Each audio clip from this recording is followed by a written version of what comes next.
मृतक विक्रम मीणा को न्याय दिलाने के लिए शोएब खान भी जयपुर से चलकर कुशलपुरा में पहुंचे हैं। क्या आश्वासन दिया परिवार वालों को? आप भी पहुंचे हो। देखिए, कल हम यहीं पे थे, हमारी आंखों के सामने लाठीचार्ज हुआ और आंसू गैस के गोले छोड़े, जबकि पब्लिक जो है आराम से बैठी हुई थी जो विक्रम मीणा को इंसाफ दिलाने। बड़ा अफसोस की बात यह है कि विक्रम मीणा की जो बहन है उसके ऊपर इतने ज़बरदस्त लाठीचार्ज कराया है। वो 5 महीने की प्रेग्नेंट है और उसकी थाई सुजा दी है। उसकी विक्रम मीणा की दादी है, उसके ऊपर लाठीचार्ज करा। बड़ा अफसोस की बात है कि ये जो पुलिस रक्षक होती है भक्षक बन चुकी है, और ये भक्षक लगातार 2 साल हो रहे हैं कि ये भक्षक पर और राजस्थान की जनता के ऊपर बिल्कुल लगातार हमले कर रहे हैं। आपको ये अंदाजा होगा कि आज भी एक मर्डर हुआ है नगर फोर्ट के अंदर, अनबिलीवेबल। और उससे पहले भी पुलिस वालों ने ही नगर फोर्ट के पास ही एक विमल मीणा को सिर्फ 500 रुपये लेने के चक्कर में, वो ट्रैक्टर ले जा रहा था, उनके 500 रुपये दे, नहीं तो ट्रैक्टर नहीं ले जाएगा, तो उसको लिया और उसको मर्डर कर दिया। हमने उस विमल मीणा के लिए उसी टाइम पे 10-10 लाख के 3 चेक लिए और उन पुलिस वालों के खिलाफ FIR कराई। अब ये 6 महीने बाद फिर ये कांड हो जाता है रायसर के अंदर। ये राजस्थान में चल क्या रहा है? आखिरकार इनके पीछे कौन है? देखिए, राजस्थान के अंदर जो है पर्ची से जो सरकार आई है ये फर्जी आ गई, और जो फर्जी सरकार आई है, जो इसके पीछे जितने भी MLA हैं वो डाकू हैं, ज़्यादा से ज़्यादा धंधा करने वाले लोग हैं। और यहाँ पे भी जो MLA हैं वो भी जो है भूमाफिया के अंदर लिप्त हैं।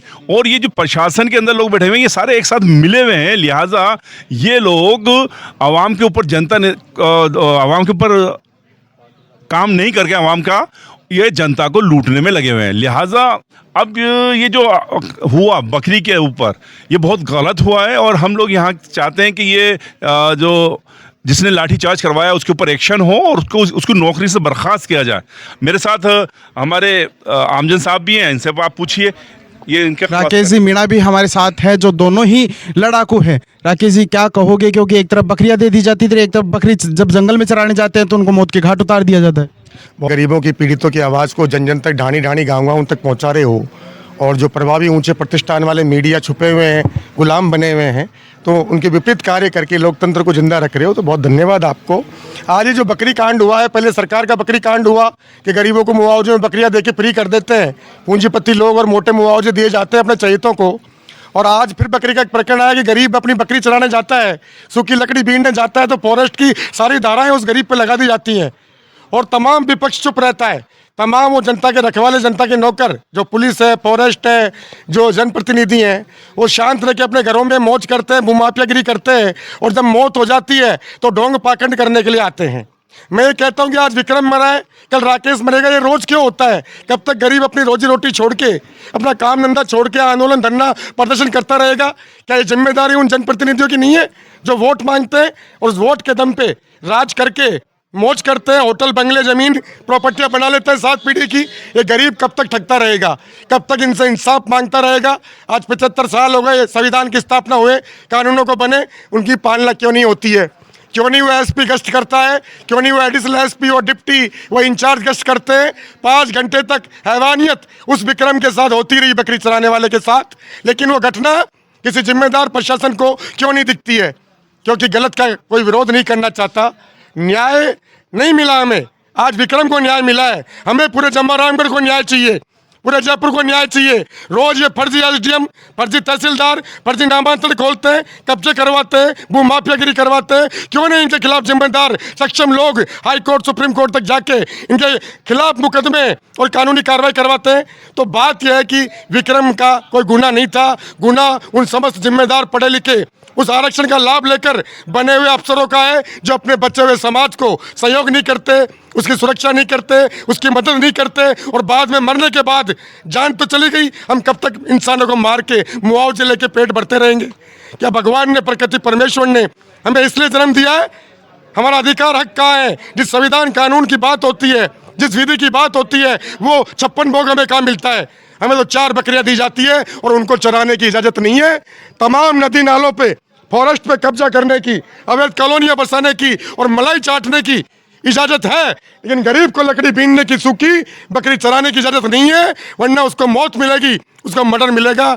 आगे ऐसी घटना नहीं हो तो क्या गरीब के साथ अन्याय ऐसा ही होता रहेगा? क्या गरीब के लिए ही कानून बनाए? कल आप देखिए किस प्रकार लाठीचार्ज हुई है।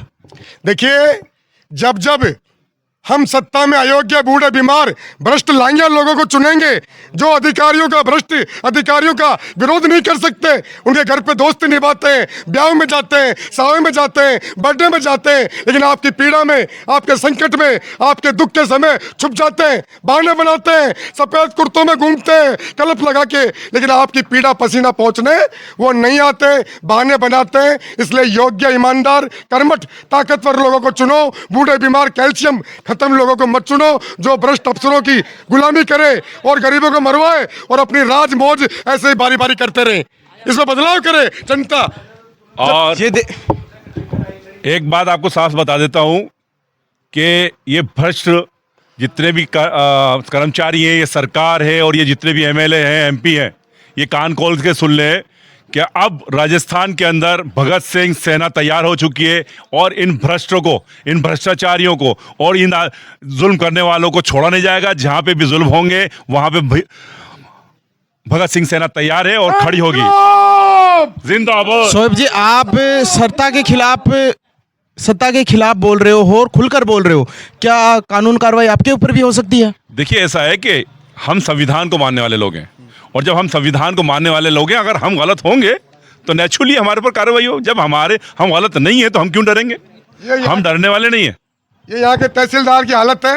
एक भ्रष्ट माफिया तहसीलदार दिनेश मीणा, जो न समाज का, न जाति का, न मानवता का, किस तरह ये अत्याचार किए, किस तरह उसके खिलाफ ये जांच चल रही है, पर ये जांचें चलती रहेगी, न्याय नहीं होगा। ये देखिए किस तरह उसका ट्रांसफर कलेक्टर को आखिरी में करना पड़ता है विधि के विरुद्ध पदस्थापित व्यक्ति का। और ये देखिए किस तरह रेवेन्यू बोर्ड के आदेश भी जयपुर कलेक्टर नहीं मानते, संरक्षण देते हैं, यूपीएससी की कसम को तोड़ते हैं और संविधान की शपथ को तोड़ते हैं। ये एक राजधानी के, राजस्थान के कलेक्टर का हाल है कि रेवेन्यू बोर्ड के आदेश नहीं मानता। साफ साफ लिख रहा है, ऐसे भ्रष्ट लोगों को फर्जी नेता काबिज करके और अपना साम्राज्य चलाते हैं माफिया राज का।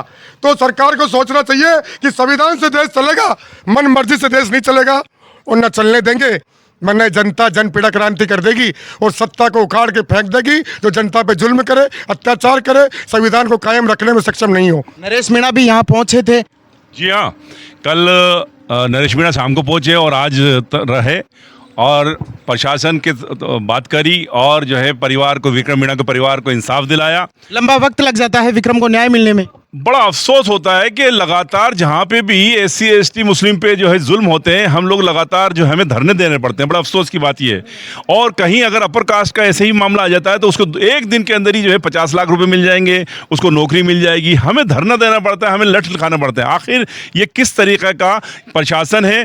क्यों ये जात पात पे, धर्म के नाम पे अराजकता फैला रहा है? और हम इसके खिलाफ लड़ेंगे। अब ये देखिए, जयपुर से राकेश जी मीणा और शोएब खान हमारे साथ थे, जो कुशलपुरा में आए थे आज विक्रम भाई को न्याय दिलाने के। जो दोनों ही लड़ाकू है, आप नरेश मीणा के साथ कोई से भी आंदोलन में देख लो, कहाँ भी धरने में देख लो, दोनों ही मौजूद मिलेंगे। आप मेरे साथ देख रहे हो A to Z news media और मैं हूं निहाल सिंह। जय हिंद, जय भारत। जिंदाबाद।